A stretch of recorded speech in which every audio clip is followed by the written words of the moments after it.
Hello प्यारे बच्चों, आज की ऑनलाइन क्लास में आप सभी का स्वागत है। आज हम कक्षा 10वीं की गणित पाठ्यपुस्तक पर आधारित गणित कार्य पुस्तिका की वर्कशीट नंबर 13 को हल करेंगे, जो गणित पाठ्यपुस्तक के अध्याय 5 समांतर श्रेणियां पर आधारित है। इस वर्कशीट को करने से पहले ये कुछ स्मरणीय बिंदु है, इन्हें आप जरूर पढ़ लीजिएगा।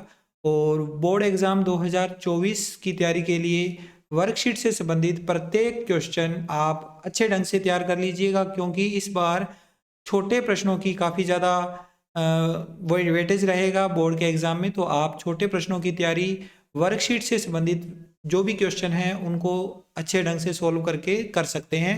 इसके लिए मैंने प्रत्येक वर्कशीट को सोल्व करवाने का कोशिश किया है। तो आप इस वीडियो के डिस्क्रिप्शन में जाकर और मेरे चैनल के प्लेलिस्ट सेक्शन में जाकर वर्कशीट से संबंधित सभी वीडियो के लिंक्स पर क्लिक करके वीडियो देख सकते हैं और उन प्रश्नों का अभ्यास कर सकते हैं। चैनल पर अगर पहली बार आए हैं तो चैनल को लाइक कर दीजिएगा और सब्सक्राइब कर दीजिएगा, ठीक है। और चलते हैं इसके प्रश्नों को सोल्व करने के लिए। पहला प्रश्न है, जब समांतर श्रेणी के प्रथम पद 2 तथा सार्वंतर 3 हो तब समांतर श्रेणी के प्रथम 3 पद होंगे। प्रथम पद 2 है और सार्वंतर 3 है, तो ए का मान 2 दिया हुआ है, डी का मान 3 दिया हुआ है। तो इसके सारे के सारे 3 पद हमने बताने हैं पहले वाले। तो पहला पद तो a1 यानी a ही हो जाएगा 2। तो दूसरा पद क्या होगा? दूसरा पद a2 बराबर पहले पद में d का जोड़ कर दीजिए, तो d का मान यानी 3 जोड़ कर दो 5 आ जाएगा। अब तीसरा पद निकालना है, तो दूसरे पद में एक और d जोड़ दीजिए, 5 + 3 8। तो कौन कौन से पद आ गए? 2, 5 और 8। वैसे भी आपको पता चल रहा है यहाँ से 2 में सार्वंतर जुड़ता जाएगा, 2 में 3 जोड़े 5, 5 में 3 जोड़े 8। तो डायरेक्ट भी आप आंसर कर सकते हो इसका, वह ऑप्शन इसका सही हो गया। आगे इसके बाद दूसरा प्रश्न। दूसरे प्रश्न में हमें दिया हुआ है, यदि समांतर श्रेणी का nवां पद 3n+5 है तो इसका सार्वंतर होगा। किसी भी समांतर श्रेणी का अगर हमें nवां पद दिया हुआ है तो हम उस समांतर श्रेणी के अंदर निकाल सकते हैं उसका सार्वंतर। nवें पद का फार्मूला an बराबर 3n+5 है। तो सार्वंतर का फार्मूला होता है दूसरा पद माइनस पहला पद। दूसरा पद यानी a2 माइनस पहला पद a1। n की जगह पर हम 1 रख देंगे और 2 रख देंगे। a2 में तो 2 रखेंगे यहाँ पर, तो 3 × 2 + 5 माइनस पहला पद n का मान 1 रखने पर प्राप्त होगा। तो ये आ जाएगा 3 दूनी 6, 6 + 5 11, और इधर 3 एकम 3, 3 और 5 8, 11 माइनस 8, 11 में से 8 घटाएंगे तो 3 आ जाएगा। वैसे भी अगर आपको इस तरह का कोई nवां पद दिया हो तो आप याद रखिएगा उसका सार्वंतर सदैव जो उसके गुणा वाला नंबर होता है ना, वही सार्वंतर होता है। n के गुणा में कितना है? 3।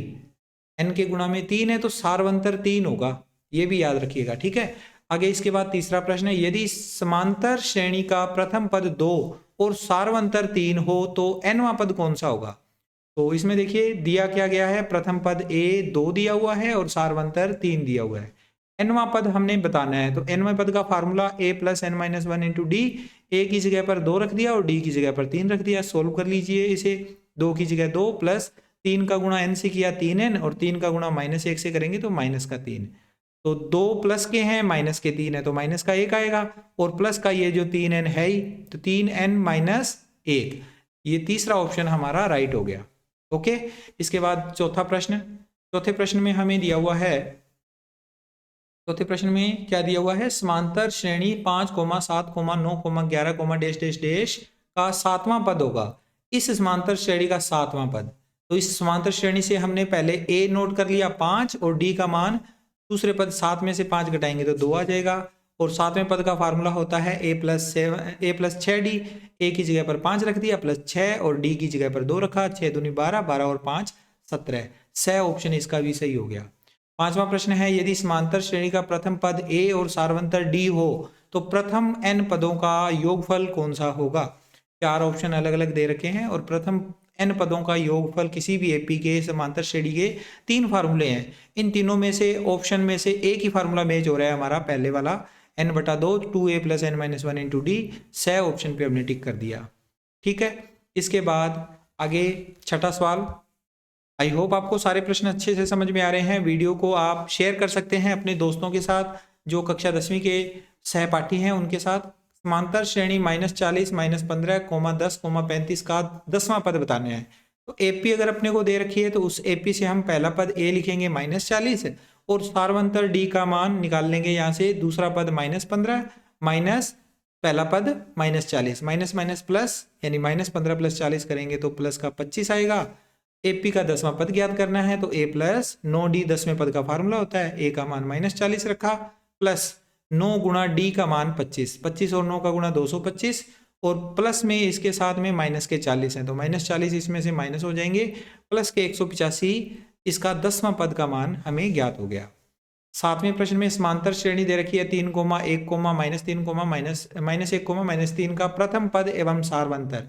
तो किसी भी समांतर श्रेणी का प्रथम पद सबसे आगे वाला पद होता है जो कि 3 हो गया, और सारवंतर होता है उसके दूसरे पद में से पहला पद घटा दिया जाए। दूसरा पद 1, पहला पद 3, 1 में से 3 माइनस करेंगे तो यहाँ माइनस के 2 आएंगे, 1 में से -3 करेंगे तो -2 इसका आंसर आ जाएगा। फिर इसके बाद 8वां सवाल, समांतर श्रेणी में a बराबर 11 है और d बराबर -3 है, तो प्रथम 4 पद लिखने हैं। तो एपी का प्रथम पद 11 है और सारवंतर -3 है। प्रथम 4 पदों में से पहले हम लिखेंगे प्रथम पद a1 बराबर a बराबर 11 जो कि हमारा पहला ही पद है। द्वितीय पद का फार्मूला होता है कि पहले पद में d का जोड़ कर दीजिए, पहला पद 11 है उसमें d और जोड़ दो, d का मान -3 है तो 11 - 3 8 आ जाएगा। तृतीय पद का फार्मूला a3 बराबर होता है दूसरा पद प्लस सारवंतर d, तो 8 प्लस -3, 8 - 3 5 आ जाएगा। चतुर्थ पद a4 बराबर a3 यानी तीसरा पद, उसमें से फिर एक और d का जोड़ करो, 5 तीसरा पद है और प्लस में -3 करेंगे तो 5 - 3 बराबर 2। डायरेक्ट भी आप देख सकते हो, पहला पद 11 है और d का मान -3 है तो -3 इसमें से निकालते जाओ, 11 - 3 8, 11 - 3 एक बार निकाला 8, 8 में से 3 निकाल दिए 5, 5 में से 3 निकाल दिए 2।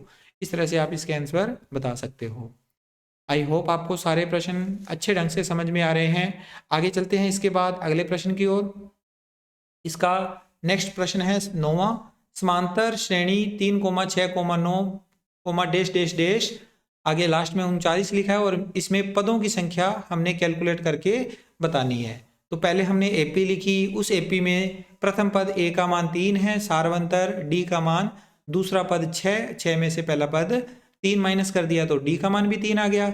इसके nवें पद का मान 39 दिया हुआ है तो हमने nवें पद की जगह पर फार्मूला लगाया, बराबर में 39 लिख दिया। a का मान 3, 3 प्लस आगे n-1 एज इट इज और प्लस इंटू में d का मान भी 3 है तो 3 का अंदर गुणा करेंगे, 3 3 9, सॉरी 3 और n का गुणा 3n और 3 का गुणा -1 से -3, प्लस के 3 और माइनस के 3 कैंसिल हो गए यानी कि 0 हो गया ये, और 3n बच गया यहाँ पर। 3n का मान 39 है तो n का मान 39/3 यानी n का मान आ गया 13। इस तरह से इस एपी में पदों की संख्या 13 है। फिर आगे है प्रश्न नंबर 10वां, 2 अंकों की कितनी संख्याएं 7 से विभाज्य है। 2 अंकों की वो संख्याएं बतानी है जो 7 से विभाज्य है और वो कितनी संख्याएं हैं। तो पहले तो आप लिखो 2 अंकों की 7 से विभाज्य संख्याएं कौन कौन सी है, 14, 21, 2 अंकों की संख्याएं 7 के पहाड़े में आने वाली, तो 14 से स्टार्ट होगी ये, 14, 21, 28, 35 डैश डैश डैश और लास्ट हो गया नंबर इसमें 98। ठीक है, आप डिवाइड करके देख सकते हो, लास्ट 2 अंकों की संख्याएं 10 से लेकर 99 तक होती है, तो 99 में तो 7 का भाग नहीं जाता, 98 में पूरा पूरा भाग जाता है। ऐसे ही 10 में भी 7 का भाग नहीं जाता, 11 में भी नहीं जाता, 12 में नहीं जाता, 13 में नहीं जाता, 14 में जाता है 7 का भाग। तो 14 से लेकर 98 तक की सारी संख्याएं 7 के टेबल वाली संख्याएं। यह एक एपी है जहां पर पहला पद a बराबर 14 है, d का मान 7 है और nवां पद 98 है। अब nवें पद का फार्मूला लगाओगे, 14 a का मान रखोगे, n-1 एज इट इज और d का मान 7 रखोगे, 7 का अंदर गुणा करोगे, 7n माइनस में 7, 14 में से 7 माइनस करेंगे तो 7 आ जाएगा प्लस का, 7n प्लस का 7, प्लस का 7 इधर प्लस का ना लिखकर दूसरी तरफ माइनस का हो गया। 7n का मान 98 माइनस 7, तो n का मान 98 में से 7 माइनस करेंगे 91 और 7 का गुणा था n के साथ तो 7 बटा में चला गया, 91/7 यानी n का मान 13 आ गया। तो 2 अंकों की कितनी संख्याएं 7 से विभाज्य है, 13 संख्याएं। ठीक है, आगे इसके बाद 11वां सवाल। इस प्रश्न का आपको अच्छे ढंग से अगर समझ में आया है तो आप वीडियो को लाइक कर दीजिएगा। आगे है प्रश्न नंबर 11, समांतर श्रेणी 21, 18, 15 का कौन सा पद 81 है। तो अब हम इस समांतर श्रेणी को ले लेंगे और यहाँ से a और d के मान हम कैलकुलेट कर लेंगे। उसके बाद nवें पद का फार्मूला जब हमने लगाया तो हमें इसका सोल्यूशन मैंने कई सारे क्वेश्चन बता दिए, आप इसे करके देख लीजिएगा। n का मान -19 आ गया।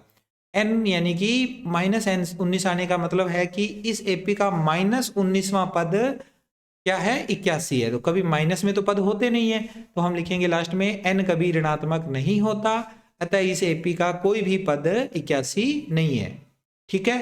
फिर इसका 12वां प्रश्न है, समांतर श्रेणी 21, 42, 63, 84 का कौन सा पद 210 है। तो इसको भी इसी सवाल की तरह ही करना है। समांतर श्रेणी लिखी पहले, तो फिर हमने उसमें से a निकाला।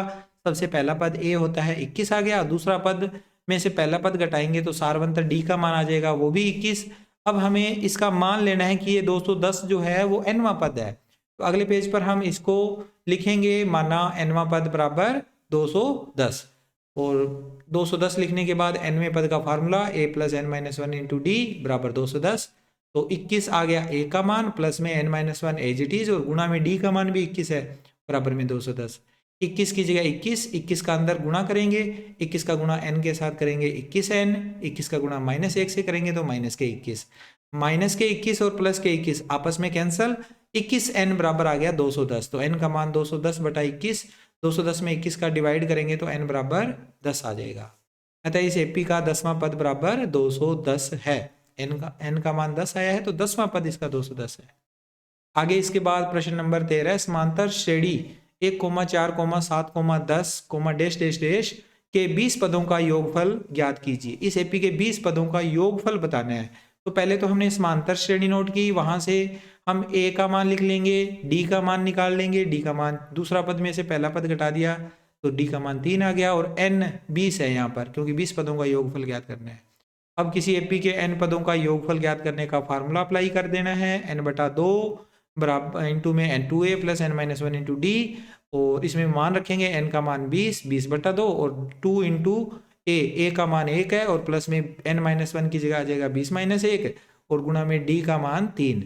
फिर 20/2 होता है 10, 2 एकम 2, और प्लस 20 में से घटाएंगे 19, 19 का 3 से गुणा करेंगे, 19 दिए 57, 57 का 2 से जोड़ कर दिया, 57 और 2 59, 59 का 10 से मल्टीप्लाई 590 इसका फाइनल आंसर आ गया। यानी इस एपी के 20 पदों का योगफल बराबर 590 है। आई होप सवाल समझ में आ रहे हैं आपको। आप वीडियो पर पहली बार हैं तो वीडियो को आप लाइक करके और चैनल सब्सक्राइब कर सकते हैं। एपी के रूप में लिखने पर, अब अच्छा पहले प्रश्न पढ़ना रह गया, योगफल ज्ञात करना है इस एपी का। ये 34 + 32 + 30 + डैश डैश डैश + 10, इस अनुक्रम को हम एपी के रूप में लिख लेंगे। तो एपी कोमा लगाकर लिखी जाती है, प्लस को हटा दिया, उसकी जगह कोमा लगा लिए, 34, 32, 30, डैश डैश डैश, लास्ट में 10। इस एपी से हमें दो बातें पता चली। एक तो चली इसमें कि हमारे पास a का मान 34 है, और दूसरा हमें ये पता चला कि सारवंतर d दूसरे पद में 32 में से पहला पद 34 घटाएंगे तो -2 आएंगे। इसके अलावा सबसे लास्ट में इसके 10 लिखा हुआ है, यानी nवां पद बराबर 10 हो गया। nवें पद का फार्मूला a + n-1 गुणा d बराबर में 10।